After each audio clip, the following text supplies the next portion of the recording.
Bom, pessoal, meu nome é Andréa Lucas. Eu vim aqui falar hoje com vocês sobre avaliação neuropsicológica através do Harmony Instituto, que fica na Rua Itapura, 414, Tatuapé. Certo? Eu tenho uma parceria com eles e fui convidada pela Fernanda e pela Luciene a falar sobre avaliação neuropsicológica. Então, esclarecer o que faz, afinal de contas, um neuropsicólogo. Isso gera algumas dúvidas porque muitas pessoas não conhecem o trabalho do profissional de neuropsicologia.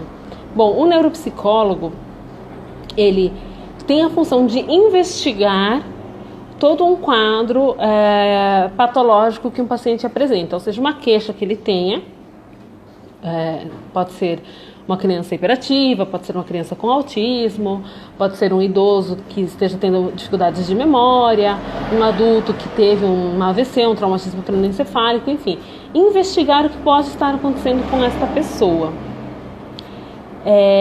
Para isso, nós fazemos o que chamamos de anamnese, né?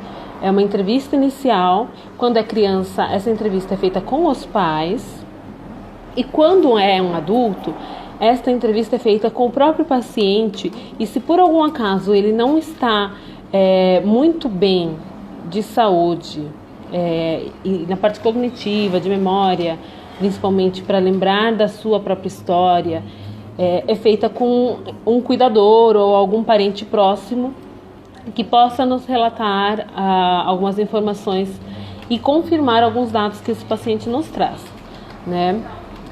Para que isso seja feito, nós sempre usamos testes neuropsicológicos para avaliar as funções cognitivas, que nada mais são do que atenção, memória, percepção, as funções executivas, que muitas pessoas não conhecem, mas nada mais é do que planejar, organizar, perceber, julgar, decidir, juízo ou crítica, autocrítica, enfim, são pequenos detalhes que são vistos minuciosamente, no caso do meu trabalho, entre 8 e 10 sessões, para que possam ser levantadas essas informações, certo? Que idades que são atendidas na avaliação neuropsicológica?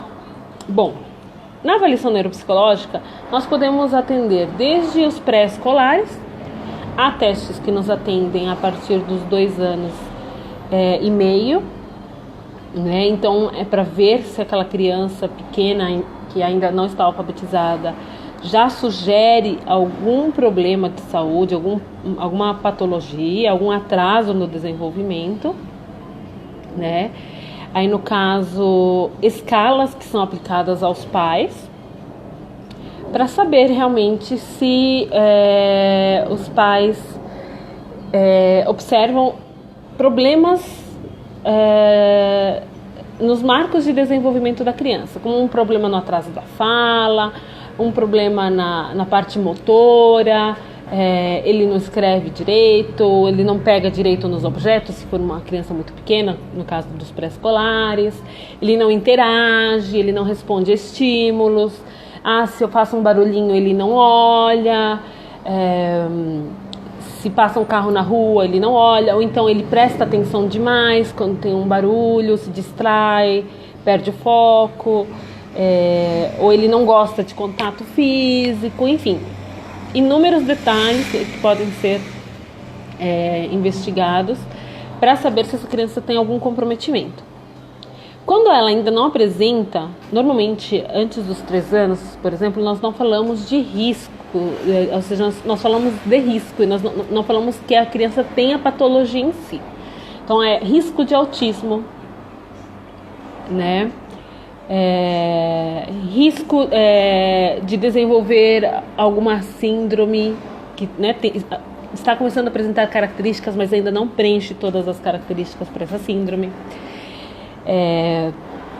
Mas tudo isso é importante ser visto e tratado. Mesmo que a criança não feche um diagnóstico, é extremamente importante que seja feita a intervenção adequada. A criança precisa ser estimulada, mesmo que ela não feche um diagnóstico exato. tá? Porque se ela apresenta sinais que podem levar a ter, ela precisa trabalhar esses sinais para que ela não tenha, ou então que não tenha um impacto tão grande quanto teria se não for tratado, certo? Crianças em idade escolar é um grande público também, né? Normalmente, essas queixas das crianças em idade escolar vêm das escolas. A escola se queixa que a criança está com dificuldades de aprendizagem, a escola se queixa que a criança está com problemas no comportamento, que a criança não consegue interagir com os amigos, como as outras da idade dela. A escola se queixa de que as habilidades sociais daquela criança não estão dentro do padrão para a idade. Enfim, que ela não tem o desempenho escolar esperado, nem na média, nem acima, está muito abaixo da média em mais de uma matéria, ou em algumas matérias específicas, como matérias de exatas, por exemplo, né? Então, é muito importante sempre olhar para o todo da criança. Se vem uma queixa escolar, eu preciso ver se essa queixa se repete em casa. Um mau comportamento da criança, se ele em casa é igual. Se em casa apresenta as mesmas dificuldades de fazer a lição de casa, como apresenta em fazer as atividades da escola, né? Se ela se distrai ou se ela fica desligada, se ela é muito hiperativa e muito agitada em todos os ambientes em que ela frequenta, tanto na escola como em casa, como na casa da avó, como no shopping, como na rua, em qualquer lugar. O comportamento tem que ser padrão. Se não for padrão, tem alguma coisa, e aí também precisa ser visto o que é. Pode ser algo só que uma psicoterapia ajude a resolver. Se for um padrão de comportamento geral, é necessária uma intervenção mais adequada, certo? Adultos também procuram avaliação neuropsicológica, né?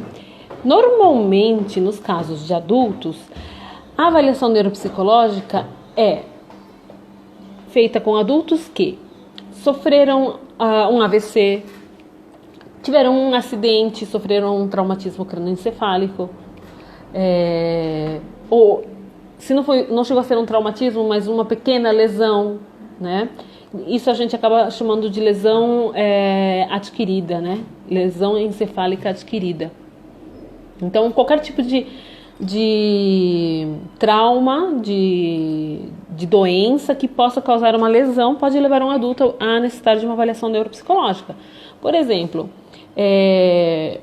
um adulto que teve algum problema de saúde, como uma DST.